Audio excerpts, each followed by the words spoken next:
నువ్వు ఎవ్వరి మీద ఆధారపడకుండా నీ కాళ్ళ మీద నువ్వు నిలబడతావని నేను ఆశిస్తున్నాను.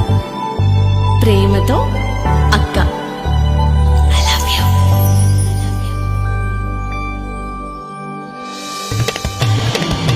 అమ్మా ఒడిలో నుంచి నా ఒడిలో